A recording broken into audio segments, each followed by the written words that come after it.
Bueno, te voy a contar la dramática historia de la orca de liberar a Willy, la famosísima película que creo que todos los niños la hemos visto porque es una película de más o menos de los 90, es una película que si no me equivoco es de 1993 y es súper famosa y súper conocida, por lo menos aquí en España la echaban todo el rato en la tele. Y casualmente hace poco fui de viaje a Islandia, me hice el road trip por la isla completa. Claro, hay muchísima cultura del mar, de las ballenas, no sé qué, no sé cuántas. Entonces, pues me llamó un poco la atención eso y cuando volví de Islandia, ¿vale? Que ya un día si queréis cuento mi opinión acerca del país, de qué es lo que merece la pena ver, qué es lo que no merece la pena ver y tal. Si queréis que os lo cuente, ponmelo en los comentarios y hago un vídeo de eso. Y cuando volví aquí a España, a mi casa, dije, hostia, me apetece un montón ver la película de liberar a Willy, ¿vale? Porque yo la había visto de pequeño, pero yo soy súper fan del cine de los 80 y 90. Súper ultra fan, o sea, me encanta todo ese cine, todo, la estética, todo, la esencia que tenían las películas, la pureza que tenían esas películas, no como ahora todo súper producido, era como todo más natural, más orgánico, una estética muy concreta, mucho más muy auténtica, ¿no? Ahora es como todo más artificial, ¿no? Pero bueno, me encanta el cine de los 80 y 90, ¿no? Entonces dije, voy a ver la peli. Te dejaré en la descripción un enlace de la peli para que la puedas ver, la de liberar a Willy, por si no la has visto. Que básicamente es la película de una orca que es como un delfín grande de color blanco y negro, si no sabes lo que es, búscalo en internet. Y bueno, es una orca que trabaja como en una especie de zoo y tal y cual, ¿no? Entonces dije, cuando vine, voy a ver la película porque me apetece un montón ver algo de los 90 y justamente también me había visto un documental ahora de Nuestros Océanos, o algo así creo que se llama, La vida en nuestros océanos, que está súper chulo también, te lo dejaré también en la descripción. Y es un documental también súper chulo de la vida marina, ¿no? Entonces como estuve en Islandia y tal, también fui a un museo de ballenas allí y tal, pues dije, voy a ver algo de ballena, alguna peli de ballena. Y justamente esta me encantaba de pequeño, ¿no? Entonces la vi. Claro, la película va de que capturan una orca y la meten en un acuario de un pequeño zoo, ¿vale? Entonces la obligan a hacer espectáculos tal y cual, pero la orca pues quiere salir libre, por decirlo así. Pero a mí me gusta, es una película sencilla, no esperes tampoco una superproducción espectacular con una historiaza, no, la historia es sencilla, la estética es noventera, súper chula y la película tiene un mensaje bonito, ¿vale? Pero ¿qué pasa? Que en la película, para destripártela, finalmente liberan a la orca y al final pues se reúne con su familia en el mar y tal y cual. Ese es el desenlace de la película. Que está en el acuario, al final los protagonistas de la peli consiguen liberar a la orca y dejarla libre. Que en principio parecía lo mejor. Pero es que la orca en la vida real, ¿vale? Tiene muchísima relación con Islandia y también la orca en la vida real tenía una historia muy parecida a la que se vivía en la película, ¿vale? La orca en realidad no se llamaba Willy, se llamaba Keiko, ¿vale? Y la orca en realidad era una orca macho que fue capturada en Islandia, en el sur de Islandia, ¿de acuerdo? En el 79, a los 2 años de edad, es decir, muy pequeña la orca, la capturaron porque antes no es que hubiera animales criados en cautiverio o animales rescatados criados en cautiverio o animales rescatados que luego tienen que estar en cautiverio en un zoo y tal y cual. No, es que antes se capturaban animales para directamente encarcelarlos, por decirlo así. Algo horrible, ¿no? Pero bueno, capturaron a la orca, a Keiko, y tuvo un cautiverio inicial en un acuario de Islandia, ¿de acuerdo? Y luego se la llevaron a Ontario, Canadá, donde vivió en unas condiciones supuestamente precarias la orca original, Keiko, ¿vale?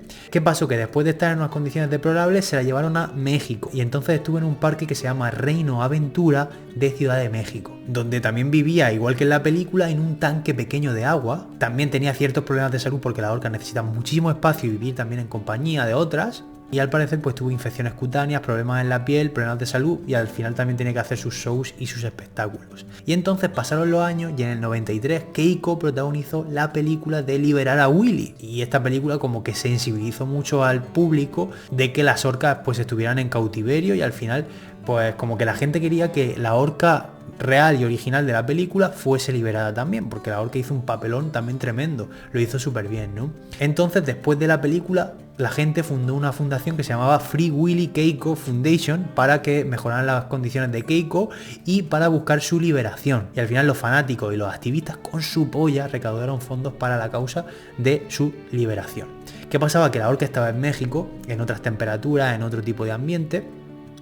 y de ahí en el 96 la trasladaron a Oregón, a un acuario de Oregón, donde iba a tener un mejor cuidado que en México, donde iba a estar en un tanque más grande, donde iba a mejorar su salud, y allí se la llevaron. Pero ¿qué pasó? Que la gente pues seguía pidiendo que la liberaran y tal, que esto tiene una consecuencia muy grave que ahora te diré, ¿vale? Porque es muy triste la historia. Pero se la llevaron de allí, de Oregón, se la llevaron a entrenarla para que la liberaran en la vida salvaje, porque tú no puedes soltar a un animal que está completamente en cautiverio a la vida salvaje porque se muere en 2 días, literalmente, ¿no? Que luego fue un poco lo que pasó, porque es una cosa muy complicada de decir. Ahora te lo explico, ¿vale? Pero bueno, al final se la llevaron de nuevo a Islandia, a Vestmannaeyja, a un acuario, una especie de acuario en el mar, ¿de acuerdo? Una especie de piscifactoría, pero en el mar, para que hiciera un entrenamiento, pues un entrenamiento para que se preparara para la vida salvaje. Y entonces en este acuario natural dentro del propio mar, ahí en Vestmannaeyja, en una isla de Islandia, pues se le enseñó a cazar, se le adaptó de nuevo al océano natural, etcétera. Entonces se la estuvo entrenando en su agua natal, por decirlo así, en su océano natal, que son pues el mar que hay alrededor de Islandia, ¿no? Y en Vestmannaeyja. Entonces fue un proceso al final difícil porque es un animal que está en cautiverio, está muy adaptado a lo que los humanos, a la alimentación que le dan los humanos, a que ya los alimentos que le dan, el pez que le dan esté ya muerto. Entonces es muy complicado, ¿no? ¿Qué pasó? Que en el 98 Keiko fue soltado y liberado también por allí, por Vestmannaeyja, por Islandia, por el sur de Islandia, y fue soltado por ahí en el océano. Lo reintrodujeron en el océano después de un tiempo de entrenamiento, ¿de acuerdo? Y en principio pues se mostraba bien, parecía, porque llevaban seguimiento, porque allí se le llevó seguimiento y tal, parecía que iba bien, se iba moviendo por allí, pero no se integraba realmente con otros grupos de orcas, y las orcas son como los delfines, tienen que ir siempre en grupo, ¿no? ¿Qué pasaba? Que al final pues se volvía a acercar a donde la entrenaron, se volvía a acercar muchísimo a los puertos, a los fjords, a sitios donde hubiera humanos para comer cosas que le dieran los humanos, intentaba tener contacto humano, y al final no terminó de integrarse. ¿Qué pasó? Que para, digamos, que darle una nueva oportunidad, se la llevaron a la costa de Noruega, ¿de acuerdo? No sé si la trasladaron o nadó ella misma, la orca. Entonces se fue para Noruega, y en Noruega pasaba lo mismo, se iba a puertos, se iba a sitios donde hubiera humanos, se iba a costas y tal, y entonces interactuaba con los humanos, y ellos pues al final con los niños también interactuaba, hacía típicos trucos que hacía en los acuarios donde vivía y tal, y al final pues la iban alimentando, ¿no? Esto fue aproximadamente en el 2002. Entonces al final se vio que la orca no era independiente, que al final dependía muchísimo de los humanos por esa vida en cautiverio que tuvo desde pequeña, ¿no?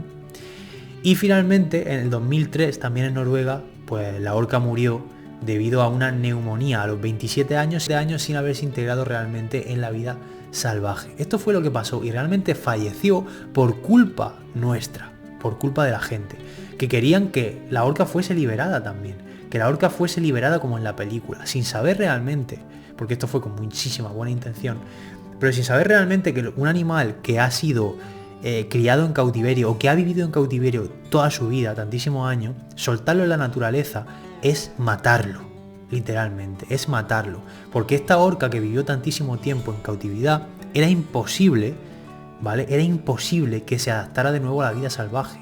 Era casi imposible, porque ningún grupo de orcas prácticamente va a aceptar una orca de fuera que no la conozcan desde que es pequeña. Entonces, realmente el público, la gente, los fans, la fundación esta, quisieron liberar a la orca sin saber, pensando que era bueno para ella, pero sin saber y sin tener claro que las consecuencias iban a ser su muerte inmediata, o su muerte en muy poco tiempo, porque no se iba a adaptar a la vida salvaje, no iba a saber cazar, no iba a integrarse en otros grupos de orcas. ¿Qué es lo que pasa? Es decir, los animales que están en un zoo no los puedes liberar por más que quieras, o porque tienen problemas de salud, o porque tienen una vida en cautiverio muy cercana a lo que es el humano, a la alimentación que le da el humano, o porque realmente no se van a integrar luego, no van a estar preparados para la vida salvaje, ¿no? Entonces al final la historia de Willy hizo ver a la gente el desafío realmente que es liberar a animales que han pasado muchísimo tiempo en contacto con el humano. Al final también abrió ese debate de, oye, ¿los animales que están en cautividad realmente están mal o no están tan mal? ¿Vale? Porque hay animales que no pueden ser liberados ya por la vida que han llevado. Es verdad que tú los has metido, si los has capturado en el océano, por ejemplo, como fue el caso de esta orca, los has metido ya en una jaula de por vida. Pero si ese animal solo conoce eso, y no conoce otra vida, y no conoce otro tipo de alimentación que es la que le da el humano, y no sabe cómo vivir de manera salvaje, si lo sueltas lo están matando. Entonces, a lo mejor la orca era feliz en cautividad, no lo sabremos, a lo mejor lo era, y solamente por el capricho de vamos a hacer una buena acción y vamos a soltarla en la naturaleza, por lo romántica que era la película, con que en la naturaleza la estaban esperando las otras orcas de su familia y tal, pues solamente por ese romanticismo la orca murió finalmente. Entonces, a lo mejor los animales que están en cautividad no están tan mal como pensamos, y a lo mejor tienen ciertos problemas y no pueden ser liberados porque si no los va a matar. Entonces yo creo que los animales que están en cautividad hay que darles la mejor vida posible, hay que tratarlos lo mejor posible, hay que cuidarlos lo mejor posible. Si hay algún programa de reintroducción en la naturaleza, hacerlo, pero con cabeza. Un animal tan inteligente como una orca es muy complicado reintegrarlo en la naturaleza, ya te digo, muy complicado, porque no estaba, o sea, en la película como que ya era grande la orca, la capturan y su familia, que la quiere mucho, pues la está esperando fuera en el mar, cerca del acuario. Pero claro, en la vida real eso no va a pasar. Eso no va a pasar. Es como los búhos, ¿no? Tú a un búho lo tienes encerrado en un zoo, por ejemplo, y le da ratones muertos, pues se acostumbra tanto a los ratones muertos que luego no es capaz de cazar él mismo un ratón por sí solo, ¿vale? Entonces, claro, lo tienes que entrenar muchísimo tiempo, comprobar que realmente luego sabe cazar, y comprobar realmente luego, y luego hacer un programa también de odio con el humano, es decir, de alejarlo del humano a base de una especie de maltrato, ¿no? Que esto muchas veces la gente la gente que trabaja en rescates de animales y tal lo hace, es decir, lo cuido, lo curo, le enseño a cazar, le enseño a vivir por sí mismo y luego hago que me odie para que ya vuele por sí mismo, ¿no? Pues a lo mejor se hizo lo mejor que se pudo con la orca, se soltó también donde era su tierra natal, ¿no? O su océano natal, ¿no? Por Islandia. Pero luego al ver que realmente volvía al humano, pues lo que habría que haber hecho a lo mejor era volverla a meter en cautividad, porque era lo que necesitaba para sobrevivir. Porque si la orca va al humano es porque tiene hambre, ¿vale? Porque si la orca iba al humano constantemente para ser alimentada es porque no era capaz de cazar, ¿no? Entonces, bueno, al final, ya te digo, los animales que están en los zoos, en los acuarios y tal, es por algo. Ahora mismo hay muchísimos programas de reintroducción, de conservación animal también. Esa es la reflexión que saco de esto. La película muy guay, os la recomiendo, es de los 90, muy chula. Y bueno, ya sabéis la historia de Willy. Así que nada, nos vemos en el siguiente vídeo. Chao.